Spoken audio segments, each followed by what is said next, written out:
नमस्कार साथियों, मैं बबलू धाकड़ स्वागत करता हूं आप सभी का धरणीधर एग्रो क्लासेज के यूट्यूब चैनल पर। साथियों, आज हम जिस टॉपिक के ऊपर चर्चा करने वाले हैं उस टॉपिक का नाम है प्रमुख संस्थाएं।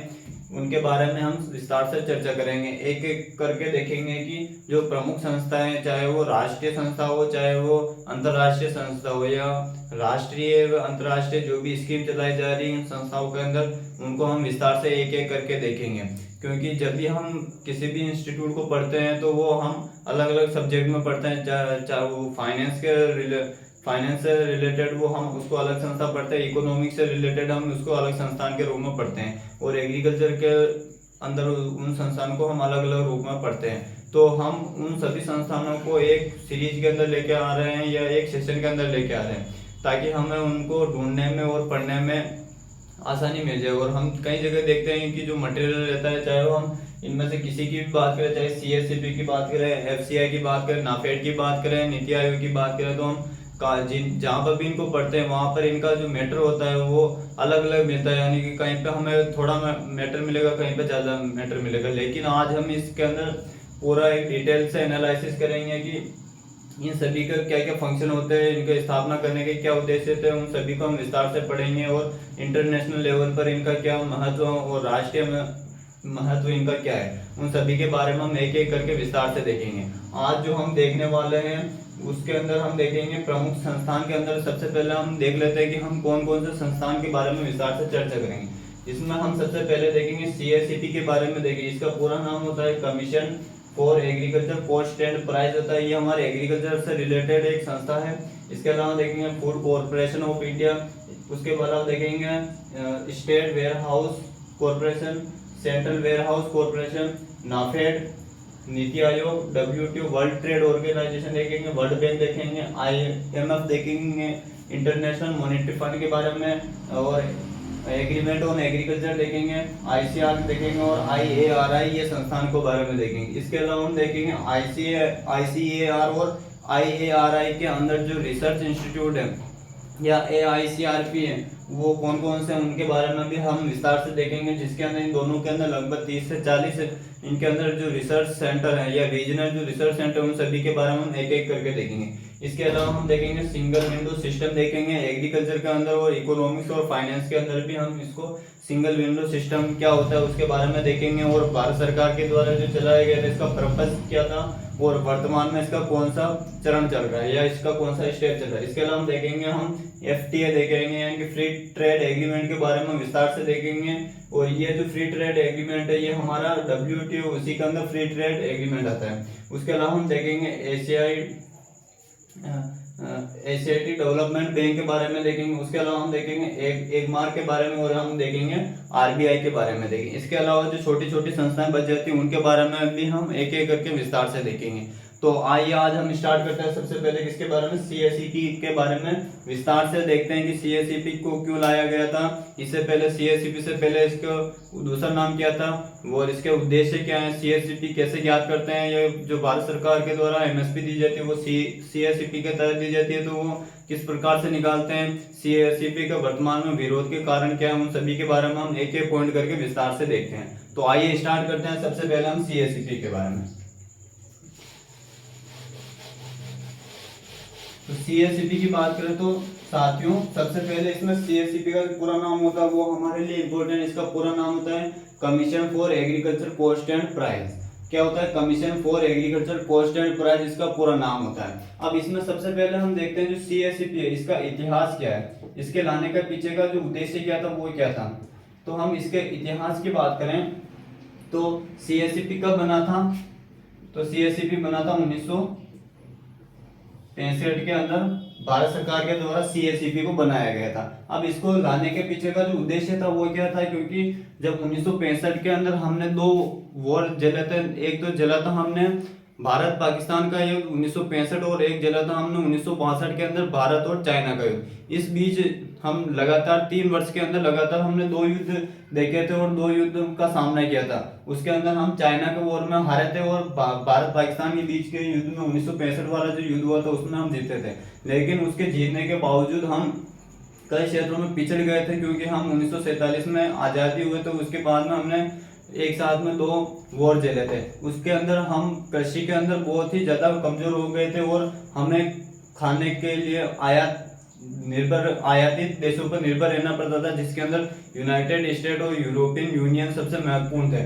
उनके द्वारा हम अनाज का खाने के लिए एक्सपोर्ट करते थे, आयात करते थे आयात करते थे, इंपोर्ट करते थे। उस समय क्या हुआ कि वहाँ के जो देश थे वो हमें इतना घटिया किस्म का अनाज खाने के लिए देते थे कि वहाँ के जो सुअर होते हैं वो खाते थे उस अनाज को, और वो हमें इंसानों को खाने के लिए वो अनाज बेचते थे।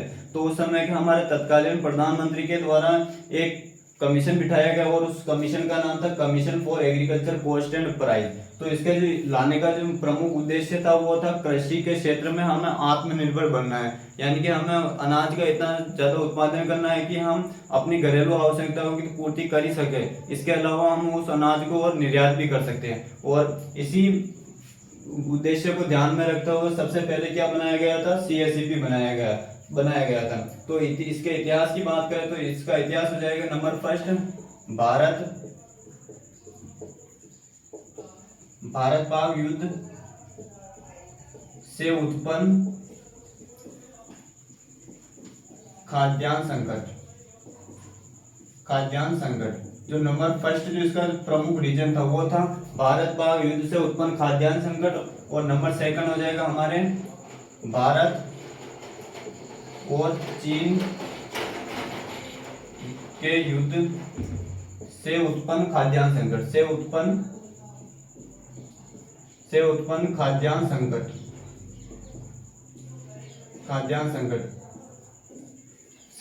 खाद्यान्न संकट, यानी कि इन दोनों युद्ध की वजह से जब कभी भी किसी भी देश के अंदर युद्ध होता है तो उसके अंदर सारी चीजें प्रभावित होती हैं। जैसे हम उदाहरण के रूप में अभी वर्तमान में रूस और यूक्रेन का युद्ध चल रहा है। रूस और यूक्रेन के युद्ध की वजह से जो पूरे सभी जो देश हैं वहां पर खाद्यान्न का संकट उत्पन्न हो गया है, क्योंकि हम जानते हैं जो यूक्रेन और जो रशिया है वो दोनों अनाज का, गेहूं का सबसे ज्यादा एक्सपोर्ट करते थे, यानी कि उसको निर्यात करते थे। और यूक्रेन को हम अनाज का कटोरा कहा जाता था। जब से युद्ध स्टार्ट हुआ तब से अनाज का कोई भी एक्सपोर्ट नहीं हो रहा, जिसके कारण खाद्यान्न संकट उत्पन्न हो गया था। तो जो आज जो विश्व में जो कंडीशन है वो हमारे 1965 में भारत के अंदर वो कंडीशन पैदा हुई थी। तो उसके लिए 2 सबसे महत्वपूर्ण मेजर कारक थे, वो थे भारत पाक युद्ध और दूसरा था भारत चीन युद्ध। इसके अलावा और माइनर कारण और भी थे, क्योंकि हम उस समय आजादी हुई थे, हमारे पास टेक्नोलॉजी का अभाव था, इतनी शिक्षा नहीं थी। इसके अलावा हमारे पास में रोजगार के साधन नहीं थे, उन्नत तकनीकी नहीं थी जिससे हम कृषि का उत्पादन बेहतर बना सके। लेकिन हमने धीरे धीरे सुधार किया। तो उसके जो मेजर जो कारण थे वो CSCP लाने का वो जो मेजर कारण था वो था भारत पाक युद्ध से उत्पन्न खाद्यान्न संकट और भारत और चीन से युद्ध से उत्पन्न खाद्यान्न संकट। ठीक है ना। अब बात करते हैं इसका जो मेन उद्देश्य था इसको CSCP को लाने का, वो था कृषि के उत्पादन में आत्मनिर्भर बनना। कृषि के उत्पादन में आत्मनिर्भर बनना, ये हमारा प्रमुख उद्देश्य था। किया था तो कृषि के उत्पादन में आत्मनिर्भर बनना। अब हम बात करते हैं, ये तो इसका हिस्ट्री हो गया। अब हम इसके वर्तमान की तरफ धीरे धीरे आगे बढ़ते हैं, क्योंकि 1965 में CSCP आया था। उसके बाद में धीरे धीरे स्टेप बाय स्टेप पढ़ते चलते हैं कि उसके बाद में क्या क्या इसके अंदर घटना हुई। तो नेक्स्ट बात करते हैं जो CSCP हमारा, क्या CSCP ये जो CSCP है, ये जो शब्द है ये 1985 में दिया गया था। कब दिया गया था? 1985 में दिया गया था CSCP शब्द। इससे पहले 1965 में इसकी जगह CSCP की जगह अलग शब्द यूज किया जाता था। उस शब्द का नाम था SCP। क्या था? SCP, agriculture. इसका जो पूरा नाम था वो था commission for agriculture and price. क्या नाम था? CAP, commission for agriculture and price. इसका पूरा नाम था CAP। ठीक है ना। तो 1965 में जब ये बना था उस समय उसका जो नाम था वो क्या था? तो कमीशन फॉर एग्रीकल्चर प्राइस, यानी कि कृषि मूल्य आयोग इसका पूरा नाम था। क्या था? कृषि मूल्य आयोग। कृषि मूल्य आयोग क्या था? तो कृषि मूल्य आयोग इसका पूरा नाम था। जब ये 1965 में बना था तब उस समय इसका नाम था CAP, कृषि मूल्य आयोग था। और 1985 में इसका नाम बदलकर क्या रख दिया गया था? CSCP रख दिया गया था। अब हम सबसे पहले बात करते हैं कृषि मूल्य आयोग की बात करते हैं। तो जब ये बना था तो 1965 में इसका जो नाम रखा गया था वो क्या था, ये कब बना था, तो कब बना था, तो 1965 जनवरी 1965 में बना था। तब इसका नाम था सीएपी, कृषि मूल्य आयोग था। और उस समय जो इसके सीएपी के जो अध्यक्ष थे, सीएपी के जो अध्यक्ष थे वो कौन थे, तो एमएल दंतावाला। कौन थे, एमएल दंतावाला इसके अध्यक्ष थे। तो ये भी काफी इंपॉर्टेंट है, तथ्यात्मक जानकारी है। सीएससीपी तो बना कब, 1985 में नाम दिया गया था, लेकिन 1965 में जब ये बना था तब उसका जो नाम था वो था कमीशन फॉर एग्रीकल्चर प्राइस, यानी कृषि मूल्य आयोग था इसका नाम। और उस समय जो इसके सीएपी के जो अध्यक्ष थे वो कौन थे, तो एमएल दंतावाला इसके अध्यक्ष थे। और सीएपी का नाम सीएपी का नाम 1985 में बदलकर सीएपी का यानी कि कमीशन फॉर एग्रीकल्चर प्राइस का नाम कब बदल दिया गया, 1985 में बदलकर क्या रख दिया गया, सीएसीपी रख दिया, सीएसीपी कर दिया। ठीक है ना। तो आपसे यदि प्रश्न पूछा जाता है कि सीएससीपी नाम कब अस्तित्व में आया था, तो कब आया था, 1985 को ही अस्तित्व में आया था। ये इसके बारे में हमको पता होना चाहिए। और उससे पहले अगर पूछा जाए इससे पहले क्या नाम प्रचलन में था, तो वो था सीएपी यानी कि केप था, यानी कि कमीशन फॉर एग्रीकल्चर प्राइस, ये नाम चलन में था। कब था, तो 1965 से लेकर 1985 तक, यानी कि लगभग 20 वर्ष तक सीएपी प्रचलन में था। उसके बाद में इसको बदलकर कर दिया गया, सीएससीपी का नाम इसको कर दिया गया था। उसके बाद में हम थोड़ा और आगे बढ़ते हैं कि जो सीएससीपी या सीएपी है ये आखिर में है क्या। तो ये क्या है, तो एक तरह से हम कह सकते हैं कि इसका फटाफट से स्क्रीनशॉट लीजिए, फिर हम आगे बढ़ते हैं। अगर हमसे पूछा जाए कि सीएपी क्या है, सीएपी क्या है, तो सीएपी एक सरकार को एक सलाह या सरकार को बाध्य करती है कि जो भी भारत के जो किसानों के द्वारा जो भी अनाज का या कृषि उत्पादों का उत्पादन किया जा रहा है, जो भी किसानों के द्वारा जो भी उत्पादन किया जा रहा है, उन सभी को भारत सरकार एक न्यूनतम दाम देकर उनकी खरीदी करे। तो वो जो होता है वो क्या होता है, तो वो होता है सीएससीपी। यानी सीएससीपी क्या है, तो अगर सीएससीपी इन शॉर्ट में देखें सीएससीपी क्या है, तो सीएससीपी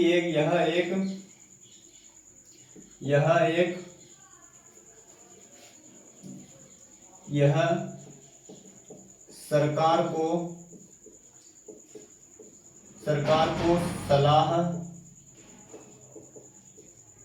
देती है। जो सीएससीपी है ये क्या करती है, तो सरकार को सलाह देती है कि किसान के द्वारा उत्पादित, ये क्या करता है, तो सरकार को सलाह देती है कि किसान के द्वारा उत्पादित कृषि उत्पाद को एक न्यूनतम मूल्य पर खरीदारी करे। कौन खरीदारी करेगी, तो सरकार करेगी। यानी कि ये सीएससीपी एक सरकार को सलाह देती है कि आप जो कृषि या किसान के द्वारा जो भी उत्पादन या उत्पाद पैदा किए जा रहे हैं उन सभी की आप एक न्यूनतम मूल्य पर खरीदी करें, जिनसे ना किसान को आर्थिक नुकसान हो और उनको एक बेहतर जीवन स्तर या बेहतर उनको इनकम का सोर्स प्राप्त हो सके। तो जो वो सारी जो प्रक्रिया होती है कौन निर्धारित करता है, तो कौन निर्धारित करता है, सीएससीपी निर्धारित करता है। कौन निर्धारित करता है, तो सीएससीपी निर्धारित करता है। उसके बाद में अगर हम थोड़ा और आगे बढ़ते हैं, जो सीएससीपी है ये क्या करता है, तो सीएससीपी को क्या डिक्लेयर करता है, तो सीएससीपी हमारे क्या डिक्लेयर करता है, ये एमएसपी घोषित करता है। कौन घोषित करता है, तो एमएसपी कौन घोषित करता है, तो वो करता है सीएससीपी। कौन घोषित करता है, सीएससीपी घोषित करता है। लेकिन किस प्रकार से घोषित करता है, उसकी जो पूरी प्रोसेस होती है वो देखते हैं। तो एमएसपी कौन घोषित करता है, तो सीएससीपी घोषित करता है। तो सीएससीपी के बारे में सबसे पहले हम बात करते हैं। सीएससीपी क्या है, तो ये भारत सरकार का मंत्रालय जिसका नाम है कृषि एवं कल्याण मंत्रालय। कौन सा मंत्रालय? कृषि एवं किसान कल्याण मंत्रालय। कौन सा मंत्रालय? कृषि एवं किसान कल्याण मंत्रालय। इस मंत्रालय के अधीन, इस मंत्रालय के अंदर ही एक CACP एक कार्यालय है। CACP एक कार्यालय। अगर आपसे पूछा जाए CACP क्या है, तो CACP एक कृषि एवं किसान कल्याण मंत्रालय यानी भारत सरकार का मंत्रालय है। उसके अंदर एक CACP एक नामक एक कार्यालय बनाया गया है। ये कार्यालय क्या करता है, तो एक अपनी रिपोर्ट बनाता है, पूरे भारत में एक सर्वे करता है कि सीजन के अनुसार, खरीफ सीजन के अनुसार और रबी सीजन के अनुसार कि किसानों के द्वारा कौन सी फसल बोई जा रही है, सबसे ज्यादा कौन सी फसल की बुआई की जा रही है, और उसमें एक न्यूनतम समर्थन मूल्य के लिए जो क्या क्या शर्तें होनी चाहिए, उसके लिए जो आवश्यक बिंदु होते हैं, उन सभी बिंदु को ध्यान में रखकर ये अपनी एक रिपोर्ट बनाती है। वो रिपोर्ट बनाकर ये CACP जो होता है, ये एक संस्था होती है, ये कार्यालय होता है, ये कार्यालय एक रिपोर्ट बनाता है और रिपोर्ट बनाकर ये किसको सौंप देता है? ये सौंप देता है cabinet council of economic affair. ये एक CACP एक किसको सौंप देता है? तो CCE ये भी एक संस्था होती है। ये किसके अधीन रहती है? तो ये भी कृषि एवं किसान कल्याण मंत्रालय के अधीन रहती है। CACP का जो मेन कार्य होता है वो केवल इतना सा होता है कि ये सरकार को सलाह देती है कि हम एक रिपोर्ट बना रहे हैं, रिपोर्ट के अंदर वो सारी चीजें मेंशन करती है कि किसानों को कितनी हमको सब्सिडी या कितना उनको न्यूनतम समर्थन मूल्य देना चाहिए हर एक फसल पर। तो CACP अपनी एक सूची बनाती है और सूची बनाकर वो किसको सौंप देती है? वो सूची बनाकर सौंप देती है वो CCE को। इसका पूरा नाम होता है कैबिनेट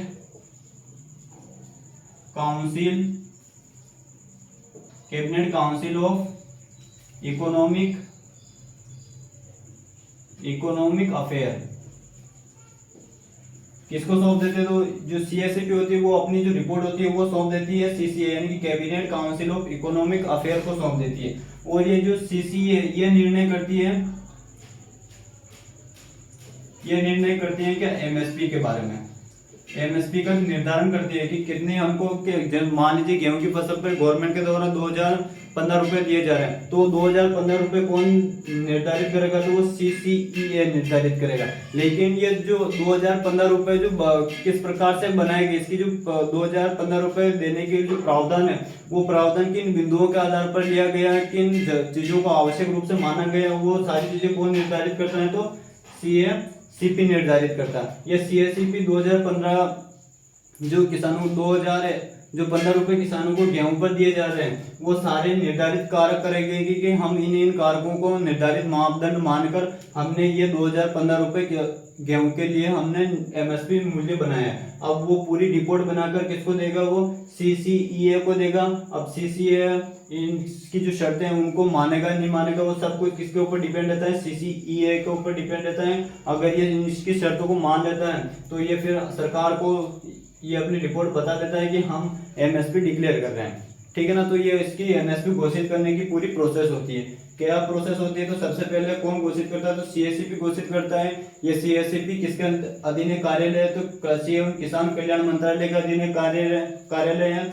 और यह पूरी रिपोर्ट बनाता है कि हम इस मापदंड के आधार पर CACP दे रहे हैं। उसके बाद में जो ये CACP की जो रिपोर्ट है ये किसके पास जाती है? तो ये जाती है CCEA की। इसका पूरा नाम होता है cabinet council of economic affair के पास जाती है। और यही डिसाइड करती है कि जो CACP के द्वारा जो नियम शर्त है वो रिपोर्ट बनाई गई है वो उनको मानेगा या नहीं मानेगा, वो किसके ऊपर निर्भर रहता है? CCEA के ऊपर निर्भर रहता है। और यही अंत में जाकर क्या करता है? MSP को घोषित कर देता है। तो ये MSP को पूरी घोषित करने की जो पूरी प्रक्रिया होती है वो ये 3 चरणों के अंदर होकर गुजरती है। इसका फटाफट से स्क्रीनशॉट लीजिए, फिर हम आगे बढ़ते हैं कि जो MSP होता है, ये MSP का जो शाब्दिक अर्थ क्या होता है उसके बारे में हम देखते हैं।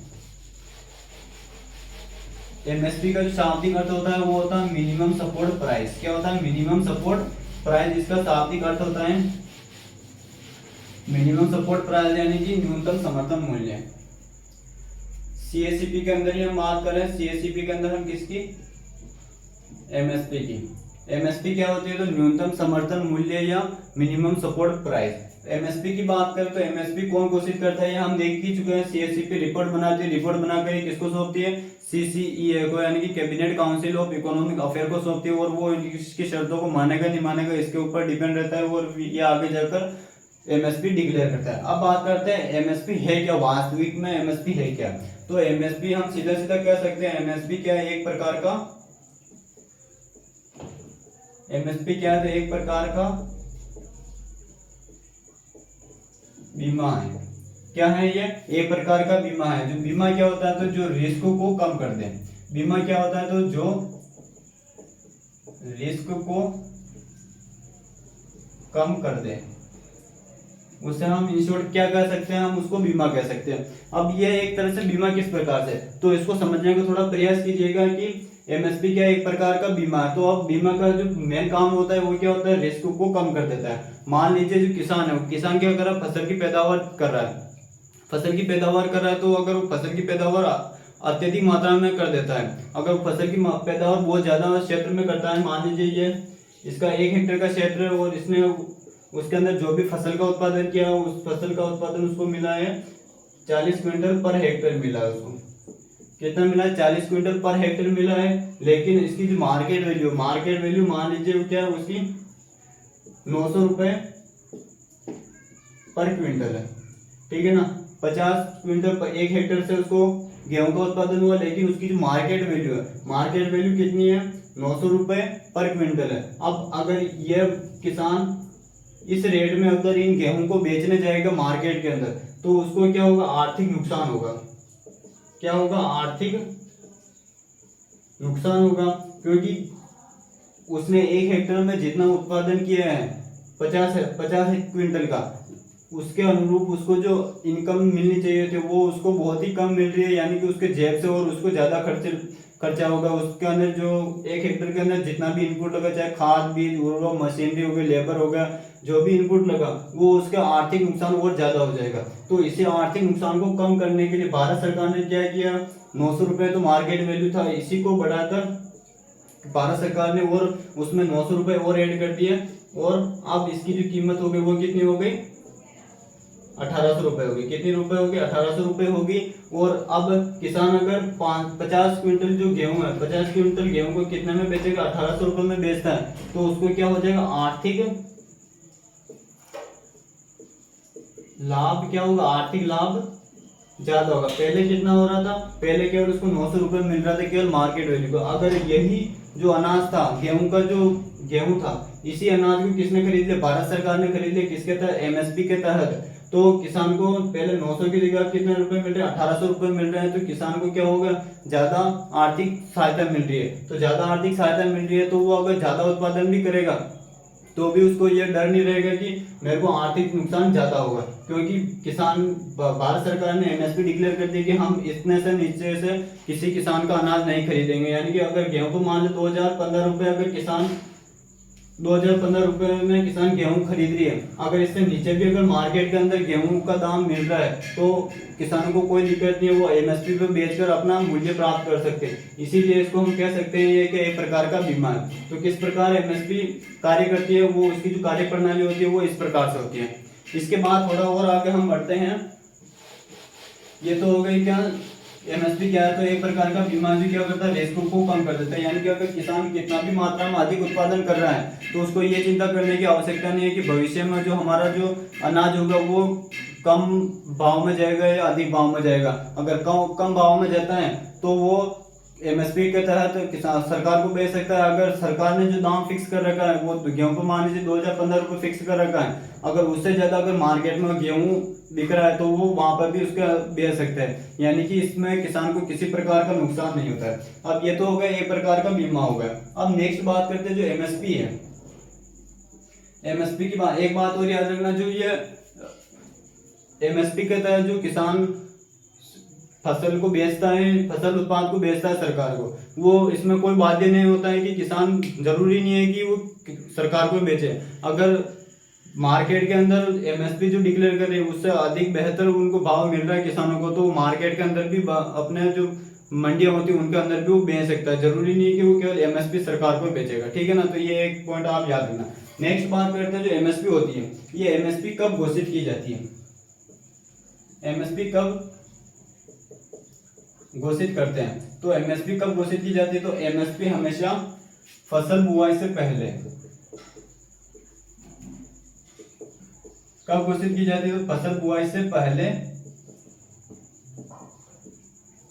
फसल बुआई से पहले एमएसपी को घोषित किया जाता है। इसके अलावा नेक्स्ट बात करते हैं जो एमएसपी है इसका पूरा नाम क्या होता है, तो मिनिमम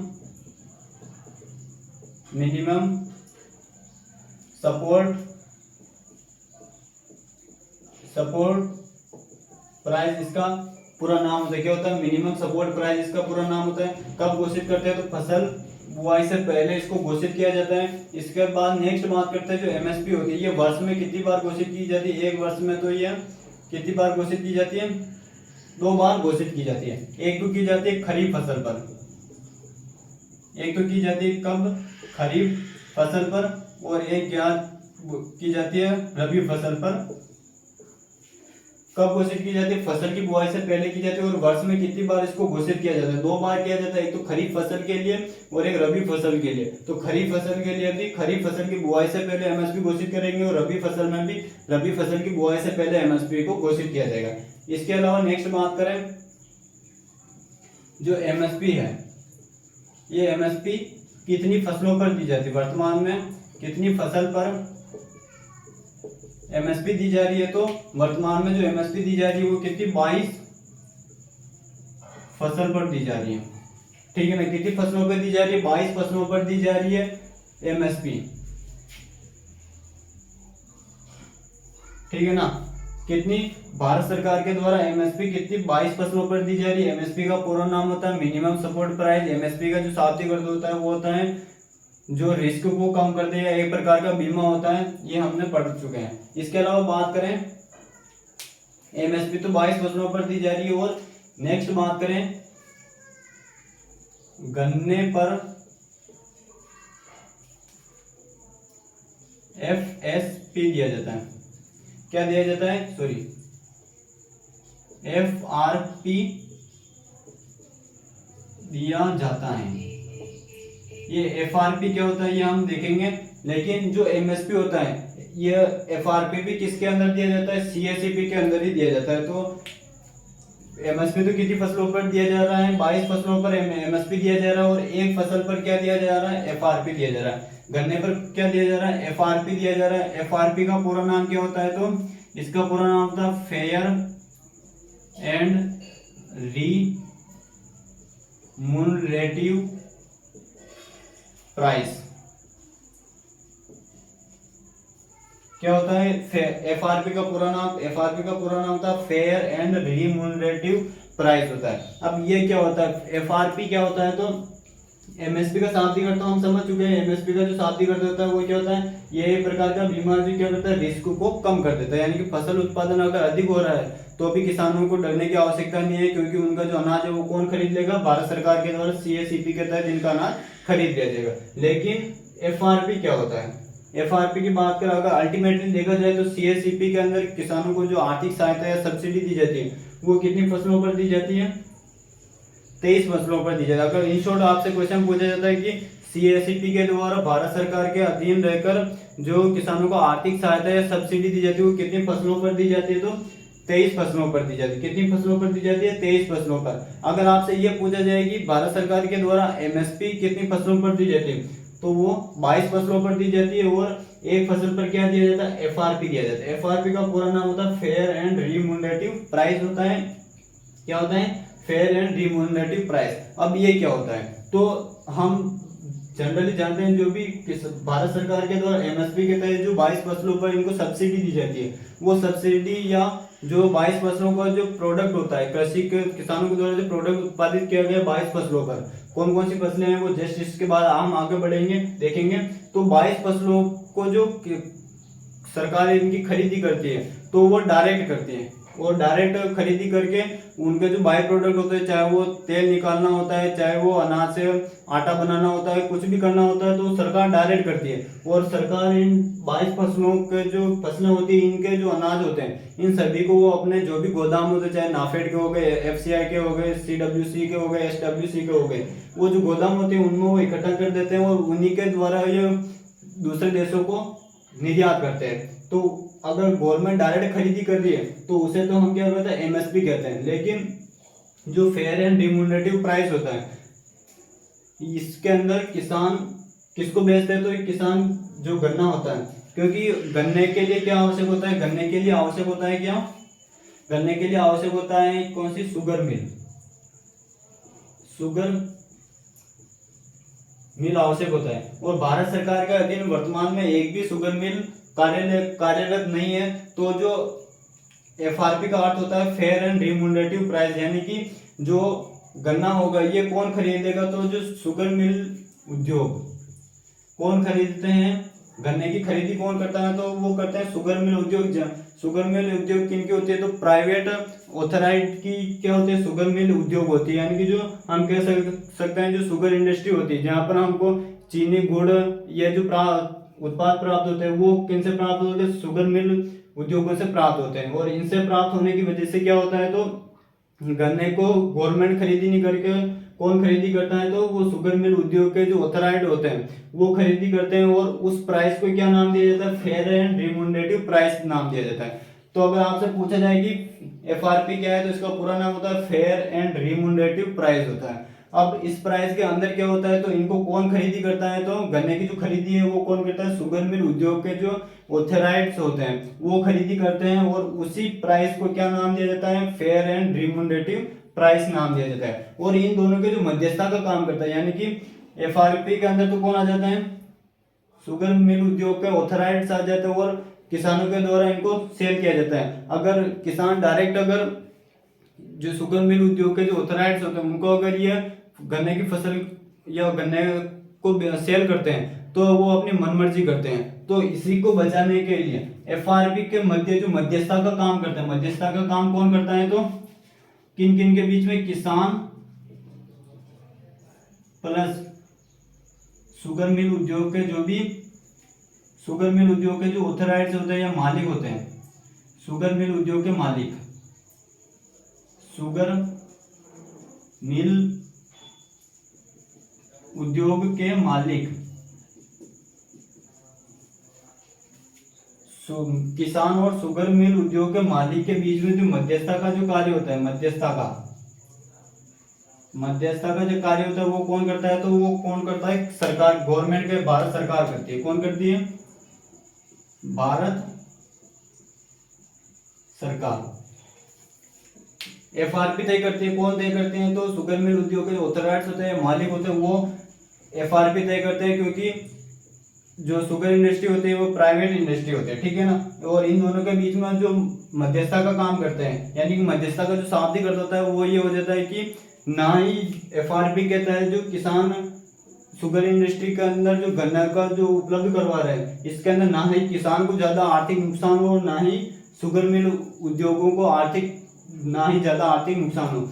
तो इन FRP के अंदर प्राइस ये डिसाइड की जाती है, ना ही किसान को आर्थिक ज्यादा नुकसान हो और ना ही शुगर मिल उद्योगों को आर्थिक नुकसान ज्यादा हो। इसी प्राइस को क्या कहा जाता है, फेयर एंड रिम्यूनरेटिव प्राइस कहा जाता है, जिसके अंदर मध्यस्थता का काम कौन करता है, भारत सरकार इसके अंदर मध्यस्थता का काम करती है। तो इसके अंदर जो मध्यस्थता का मेन उद्देश्य ये होता है कि इसके अंदर ना ही किसानों को ज्यादा आर्थिक नुकसान हो और ना ही ज्यादा जो शुगर इंडस्ट्री है इनके मालिक को ज्यादा नुकसान हो। तो फेयर एंड रिम्यूनरेटिव प्राइस किसको दिया जाता है, गन्ने पर दिया जाता है। और शाब्दिक अर्थ क्या होता है, तो वह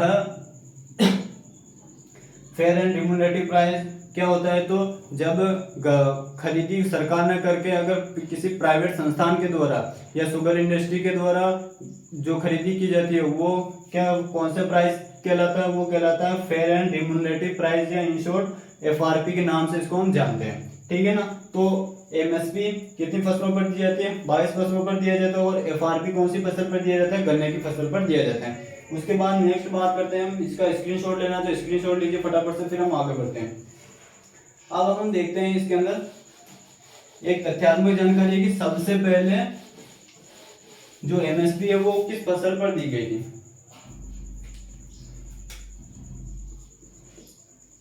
पहली बार एमएसपी किस फसल व कब दी गई? यह भी एक तथ्यात्मक जानकारी है, कभी कभी पूछ लेते हैं एमएसपी के बारे में, एमएसपी के अंदर से। तो पहली बार एमएसपी किस फसल पर व कब दी गई थी? तो एमएसपी जो सबसे पहले दी गई थी वो कौन सी फसल थी? तो उस फसल का नाम हो जाएगा क्या? गेहूं। कौन सी फसल थी?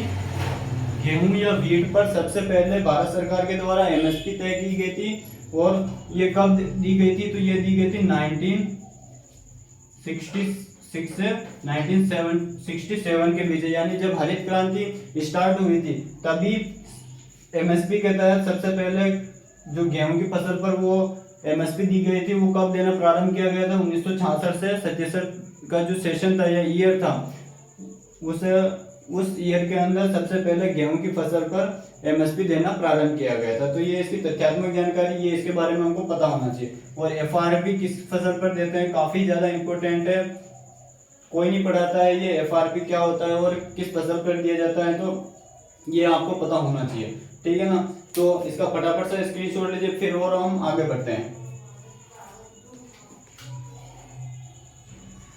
अब इसके बाद हम देखते हैं जो हमारा जो सीएससीपी या एमएसपी है। ये हमने एमएसपी के बारे में सामान्य जो नॉर्मल जानकारी थी वो देखी, जिसके अंदर हमने देखा जो सीएससीपी है ये इसका इतिहास क्या था, क्यों लाया गया, इसका प्रमुख उद्देश्य क्या था। उसके अंदर हमने एमएसपी के बारे में देखा, एमएसपी किन फसलों पर दी जाती है वो अब हम देखने वाले हैं। इसके अलावा एमएसपी का शाब्दिक अर्थ क्या होता है, कितनी फसल पर दिया जाता है, गन्ने पर कौन सा प्राइस दिया जाता है, फेयर एंड डिमोनेटिव प्राइस दिया जाता है, इसका अर्थ क्या होता है वो देखा। और अब हम देखते हैं इसके अंदर सीएससीपी के अंदर जो एमएसपी है ये वर्तमान में कितनी फसलों पर दिया जा रहा है। तो वर्तमान में कितनी फसलों पर दिया जा रहा है? 22 फसलों पर। तो क्या दिया जा रहा है? एमएसपी 22 फसल पर। 22 फसल पर क्या दिया जा रहा है? एमएसपी दिया जा रहा है, जिसमें तो 707 फसलें कौन सी? अनाज वाली। 7 फसलें कौन सी? अनाज वाली। 7 फसलें कौन सी है? तो वो हो जाएगी हमारी दलहनी, सॉरी 7 फसलें कौन सी? तिलहनी। 7 हो जाएगी हमारे अनाज वाली फसलें, 7 हो जाएगी तिलहनी फसलें, और 5 है हमारे इसमें दलहनी फसलें। कौन सी? दलहनी फसलें। और 1 हो जाएगा हमारे गन्ना, जिस पर क्या दिया जाता है? एफआरपी दिया जाता है। और इसके अलावा 3 हो जाएगी हमारे औद्योगिक फसल। औद्योगिक फसल में हमारे आ जाएगा जूट, आ जाएगा कपास, हो जाएगा, और इसके अलावा नारियल आ जाएगा। और एक होता है गन्ना, भी एक औद्योगिक फसल होता है, लेकिन इस पर एक अलग प्राइस दिया जाता है और उसका नाम है फेयर एंड रिम्यूनरेटिव प्राइस दिया जाता है। तो एमएसपी कितनी फसलों पर दिया जाता है? 22 फसलों पर दिया जाता है। और एक गन्ने पर कौन सा दिया जाता है? तो वो दिया जाता है एफआरपी दिया जाता है। ये हमको इसके बारे में पता होना चाहिए। तो एमएसपी कितनी फसलों पर दिया जाता है? 22 फसलों पर दिया जाता है, ये हमको जानकारी रखनी है। वर्तमान में कितने पर दिया जा रहा है? 22 फसलों पर दिया जा रहा है। इसके अलावा अब हम थोड़ा और आगे बढ़े, इसके अंदर अब हम देखते हैं जो एमएसपी होती है यह किस प्रकार से घोषित की जाती है। यानी कि मान लीजिए गेहूं पर भारत सरकार ने डिक्लेयर कर दिया कि हम 2015 रुपए के अंदर किसानों से हम पर क्विंटल के हिसाब से गेहूं की खरीदी करेंगे, किसके तहत? एमएसपी के तहत। तो वो 2015 रुपए हैं वो किस प्रकार से उनको घोषित किया जाता है। यानी कि हो सकता है गवर्नमेंट 2015 की जगह 1800 रुपये भी रख सकती थी, तो 2015 रुपये ही उसको क्यों रखे? और वो 2000 रुपये किस प्रकार से बने हैं, उसके पीछे उसको बनाने का जो प्रोसेस होती है उस प्रोसेस के बारे में देखते हैं। या इसको एमएसपी निर्धारक करने के लिए फॉर्मूला होता है, वो फॉर्मूला के बारे में हम देखते हैं। एमएसपी निर्धारक के लिए जो फॉर्मूला है उसके बारे में देखते हैं। एमएसपी निर्धारक सूत्र, एमएसपी निर्धारक सूत्र। तो एमएसपी निर्धारक का जो सूत्र होता है वो क्या होता है? तो एमएसपी बराबर होता है A2 plus FL plus C2। क्या होता है? A2 plus FL plus C2। और इस सूत्र को क्या कहा जाता है, एमएसपी निर्धारक सूत्र कहा जाता है। तो हो सकता है कंपटीशन एग्जाम में वन लाइन के अंदर हमको ये एमएसपी निर्धारक जो सूत्र होता है ये भी पूछा जा सकता है। तो इस पर हम क्या लगाएंगे, 5 स्टार लगाएंगे। क्या लगाएंगे, 5 स्टार लगाएंगे। एमएसपी निर्धारक सूत्र क्या होता है, तो A2 plus FL plus CO2 होता है। अब इसमें हम एक एक करके देखते हैं कि इसमें A2 क्या होता है, FL क्या होता है और C2 क्या होता है। इन सभी के बारे में एक एक करके देखते हैं। तो सबसे पहले हम देखते हैं इसमें A2 के बारे में। किसके बारे में, A2 के बारे में देखते हैं। A2 का जो शाब्दिक अर्थ होता है, A2 का शाब्दिक अर्थ होता है टोटल इनपुट इन एग्रीकल्चर, यानी कि कृषि उत्पादन के दौरान या फसल उत्पादन के दौरान जो भी हम बाहर से इनपुट डाल रहे हैं, चाहे वो हमारा खाद हो गया, बीज हो गया, उर्वरक हो गया, इसके अलावा कीटनाशक हो गया, जो जितने भी हम रसायन का प्रयोग कर रहे हैं वो हो गया, लेबर चार्ज हो गया, सारी मशीनरी आ गई, जितना भी टोटल इनपुट होता है उस टोटल इनपुट को हम क्या कहते हैं, A2 के नाम से जानते हैं। यानी कि फसल उत्पादन के दौरान जो हम सबसे पहले काम में ले रहे हैं वो क्या ले रहे हैं, टोटल इनपुट काम में ले रहे हैं, ठीक है ना। तो A2 का जो शाब्दिक अर्थ हो जाएगा वो हो जाएगा टोटल, क्या हो जाएगा, total input in agriculture production. क्या हो जाएगा, total input in agriculture production, यानी कि कृषि उत्पादन के दौरान लगने वाला कुल, कृषि उत्पादन के दौरान लगने वाला कुल लागत। क्या हो जाएगा, कुल लागत हो जाएगी।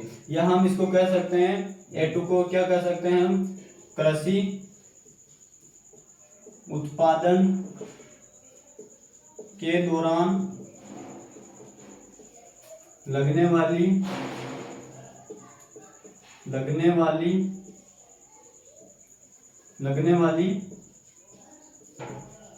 कुल लागत, ठीक है ना।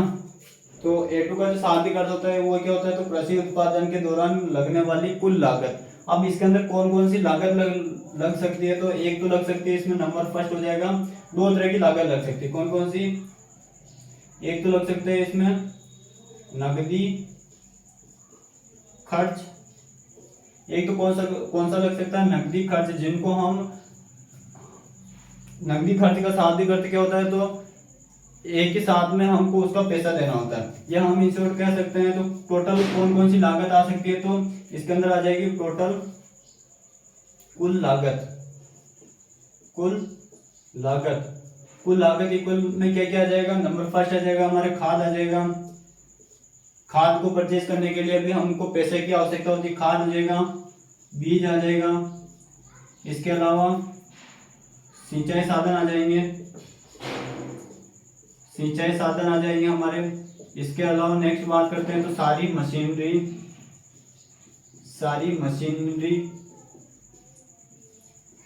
कौन कौन से आ जाएंगे, खाद आ जाएगा, बीज आ जाएगा, सिंचाई साधन आ जाएंगे, सारी मशीनरी आ जाएंगे। इसके अलावा नेक्स्ट बात करें तो हम वो इसके अलावा और आ जाएंगे हमारे, इसके अलावा आ जाएगा श्रम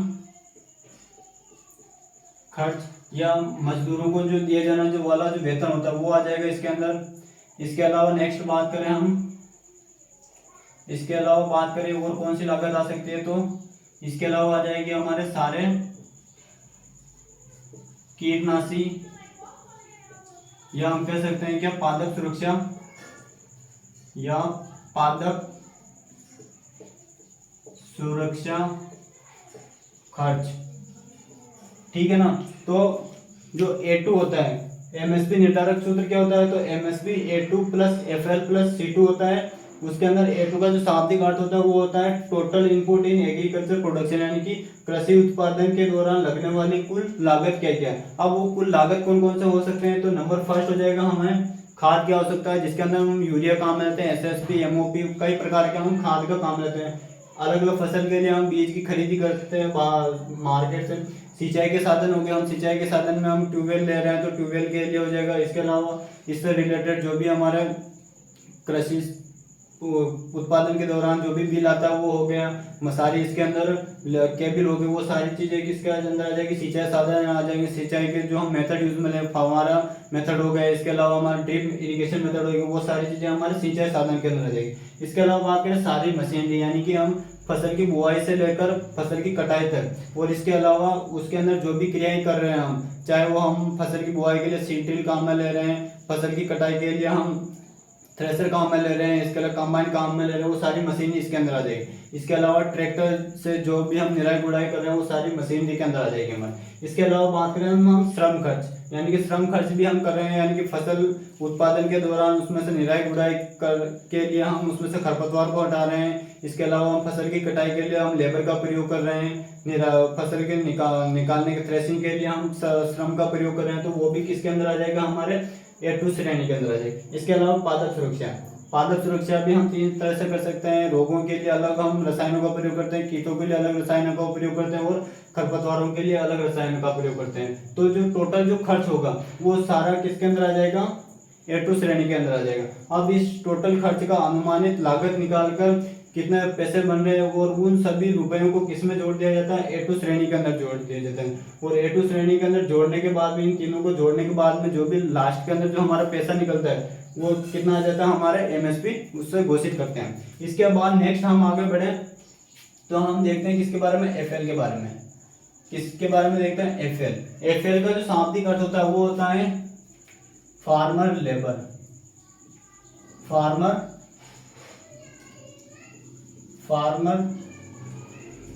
लेबर। अब फार्मर लेबर क्या होता है, तो जरूरी नहीं है कि कुछ जो किसान होते हैं वो किसान क्या करते हैं, किसी के पास जमीन कम होती है तो वो क्या करते हैं, दूसरे किसानों जिसके पास बड़े कृषि फार्म होते हैं वहां पर जाकर मजदूरी करते हैं, और वहां पर मजदूरी करने के बाद में उनको जो पैसा मिलता है उसी पैसे को हम क्या कहते हैं, फार्मर लेबर के नाम से जानते हैं। तो फार्मर लेबर के अंदर क्या आ जाएंगे, तो अवैतनिक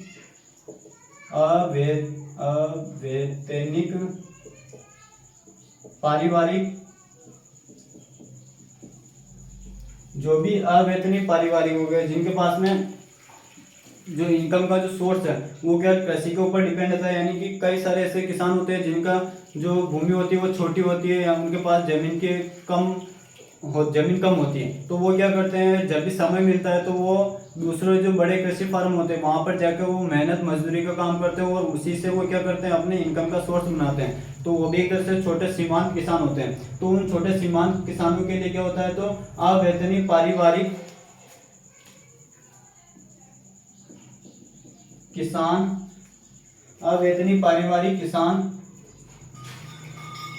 की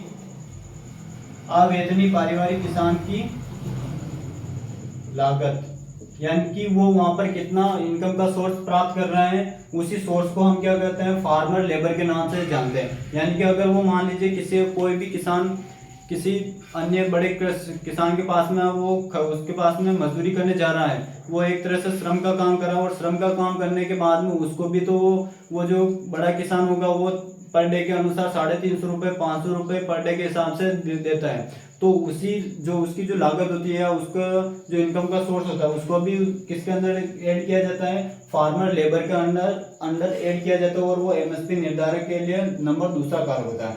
तो अवैतनिक पारिवारिक किसान की लागत, यानी कि बड़ा जो कृषि फार्म होता है उसके द्वारा छोटे किसान को जो पे किया जाता है उसकी मेहनत के रूप में, उसी को हम क्या कहते हैं, फार्मर लेबर के नाम से जानते हैं। उसके बाद में बात करें C2, किसकी, C2 की बात करें तो C2 क्या होता है, तो C2 हो जाएगा, इसके अंदर C2 हो जाएगा हमारे भूमि का किराया व उस पर लगने वाला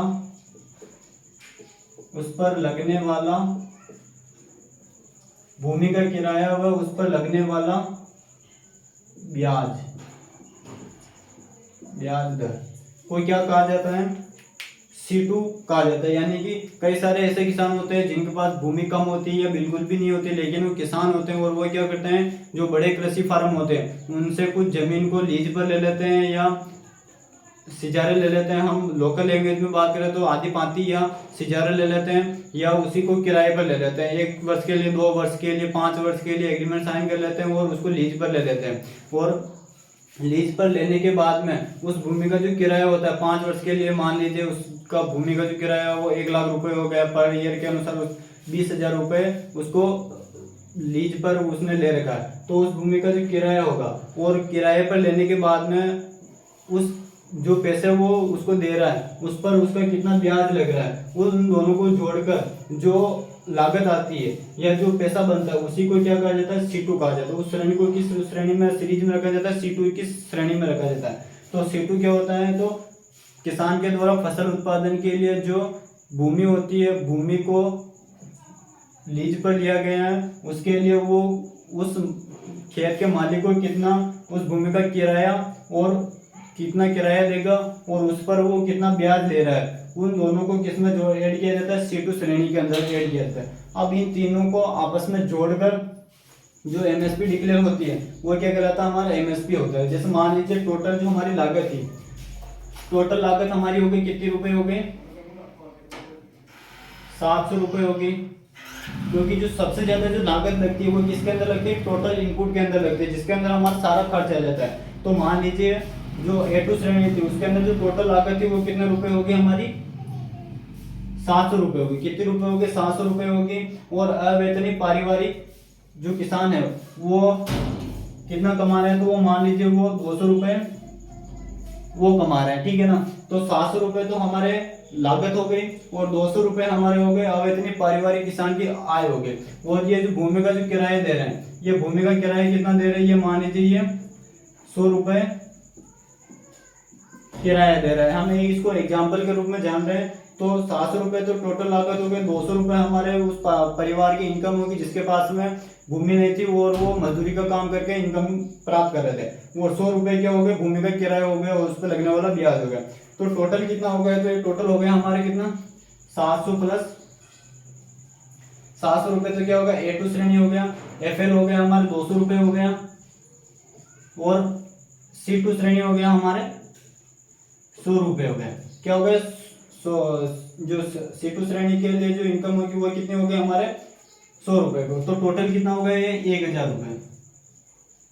कितना हो गया, 1000 रुपये। अब ये जो 1000 रुपये है, ये 1000 रुपये किसके लिए आया, तो 1 क्विंटल कृषि उत्पाद के लिए, 1 क्विंटल कृषि उत्पाद के लिए जो लागत आई वो कितनी टोटल लागत आई है, तो 1000 रुपये है। कितनी लागत आई, 1 क्विंटल कृषि उत्पाद के लिए, चाहे वो हम किसका भी प्रोडक्शन कर रहे हैं। तो उसके लिए जो हम एक उदाहरण के रूप में ले रहे हैं, टोटल 1 क्विंटल उत्पादन के लिए जो किसान की जो लागत आई वो कितनी रुपए है, 1000 रुपये। अब उसके अंदर कौन कौन ऐसी चीजें पे, तो खाद को खरीदने के लिए, बीज खरीदने के लिए, सिंचाई संसाधन खरीदने के लिए, सारी मशीनरी के लिए, श्रम खर्च के लिए और पादप सुरक्षा के लिए उसको टोटल कितना इन्वेस्ट करना पड़ा, टोटल इन्वेस्ट करना पड़ा उसको 700 रुपये।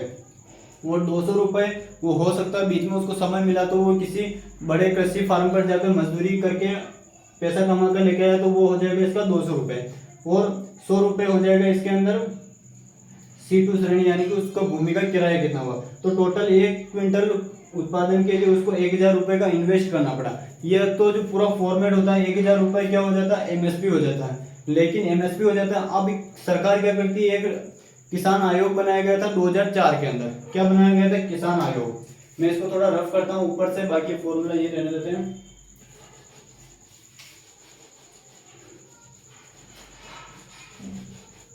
अब नेक्स्ट बात करते हैं, ये तो हमें मिल गया 1 क्विंटल कृषि उत्पाद के लिए हमको कितना इन्वेस्ट करना है, 1000 रुपये इन्वेस्ट करना है। अब क्या होता है, सन 2004 के अंदर क्या है, सन 2004 में एक कृषि आयोग बनाया गया। क्या बनाया गया था, कृषि आयोग की एक स्थापना की गई थी। और इस कृषि आयोग के जो अध्यक्ष बनाए गए थे वो बनाए गए थे MS स्वामीनाथन को। MS स्वामीनाथन को इसका अध्यक्ष बनाया गया था, ठीक है ना।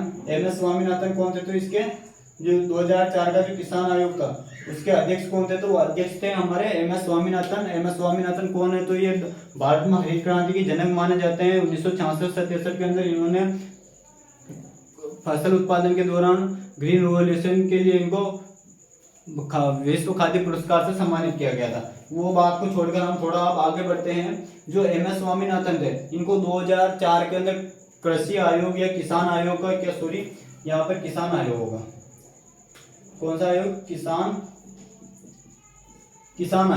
किसान आयोग को इनका अध्यक्ष बनाया गया। और इन्होंने जो शर्त रखी या इनकी जो रिपोर्ट थी, वो रिपोर्ट इन्होंने सरकार को सौंपी। तब इनकी जो रिपोर्ट थी, रिपोर्ट के अंदर इन्होंने आप बताया था कि जो भी MSP का जो निर्धारण किया जा रहा है, MSP का निर्धारण हमने किया A2 + FL + C2 के आधार पर किया। अब इसका निर्धारण होने के बाद में जो किसानों को जो MSP दी जा रही है, वो MSP को कितना टोटल खर्च होगा, टोटल, तो ये जो रिपोर्ट थी इसमें इन्होंने बताया था, रिपोर्ट के अंदर किसान को टोटल खर्च का 50% बढ़ाकर MSP दी जानी चाहिए। ठीक है ना। मान लीजिए अब क्या हुआ, 1000 रुपये का खर्चा आ गया। अब 1000 रुपये का खर्चा किसान खुद वहन कर रहा है। अब किसान खुद वहन करने के बाद में इसी को वो मार्केट में बेचता है, तो जो गेहूं का जो मूल्य होगा वो उसको लगभग 1100 से 1200 रुपये मिलेगा, तो उसको ज़्यादा आर्थिक लाभ होगा नहीं।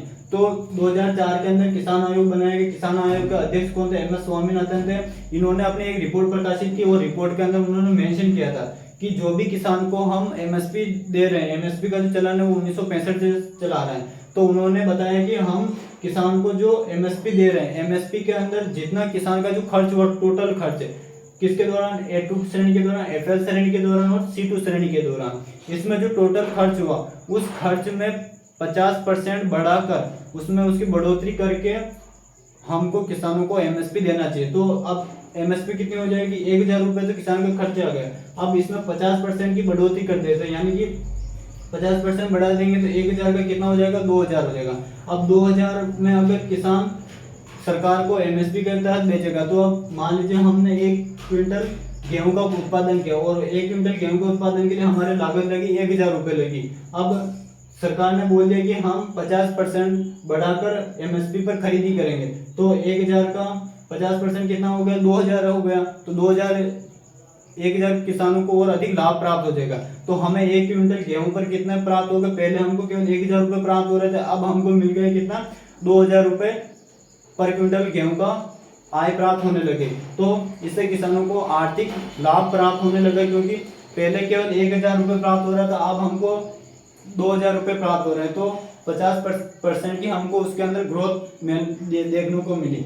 तो उस रिपोर्ट के बाद में सरकार है जो MSP तय करने के बाद में जितना खर्चा आ रहा है उसमें 50% बढ़ाकर हम किसानों से वो खरीदी करती है।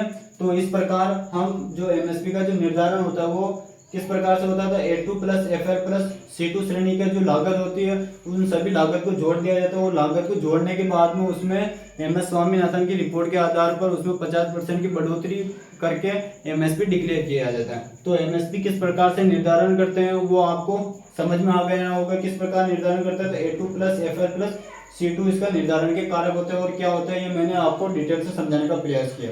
फटाफट से इसका स्क्रीनशॉट लीजिए, फिर हम आगे बढ़ते हैं।